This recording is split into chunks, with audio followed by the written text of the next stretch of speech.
വീഴുക കുഴപ്പമില്ല, ചെറിയ വീട് വഴി കൂടെ നമുക്ക് നടന്നു പോകാൻ പറ്റും. തെന്നി വീഴൂല, മറ്റു ആൻറ്റി സാധനം തെന്നി വീഴാൻ ചാൻസ് ഉണ്ട്.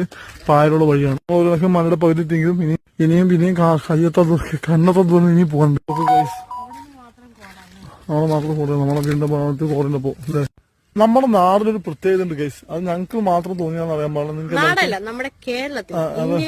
എല്ലാ കേരളത്തിനും ഒരു പ്രത്യേകത ഞങ്ങൾക്ക് തോന്നിയാണോ എല്ലാവർക്കും അതേ അവസ്ഥ അറിയാൻ പാടില്ല. ഞങ്ങളുടെ രണ്ടുമൂന്ന് പേര് പറഞ്ഞത് ഞങ്ങൾ പറയുന്ന അതേ സെയിം അഭിപ്രായമാണ്. കാരണം നമ്മൾ ഒരു കാര്യത്തിന് വേണ്ടി കയറി ഇറങ്ങും, ലാസ്റ്റ് അത് നമ്മൾ വേറൊരു കാര്യത്തിന് എത്തിപ്പെടും. ഇന്ന് പോയത് കരം തീർക്കാനും നമ്മുടെ സർവേ നമ്പർ ഒന്നാണെന്ന് തെളിയിക്കുന്ന ഒരു സർട്ടിഫിക്കറ്റ് വേണം. പക്ഷെ അത് ഇന്നിപ്പോ നമ്മൾ അക്ഷയയിൽ പോയി നിന്ന് നാളെ അത് ലാസ്റ്റ് നമുക്ക് അക്ഷയ പോയി നിൽക്കേണ്ടി വന്ന് അവിടെ ചെന്നപ്പോ ബാധ്യത സെറ്റ് എടുക്കാൻ വേണ്ടി ബാധ്യത സെറ്റ് എടുക്കാൻ 35 വർഷം എടുക്കണേ 780 സംതിങ് എന്തോ രൂപയാണ് ബാധ്യത സെറ്റ് എടുക്കാൻ വേണ്ടി. അത്രയും പൈസ ആ സംഭവം ക്യാൻസൽ ആക്കി വീട്ടിൽ വന്നു. ശരിക്കും പറഞ്ഞാൽ എന്തിനാണ് നമ്മൾ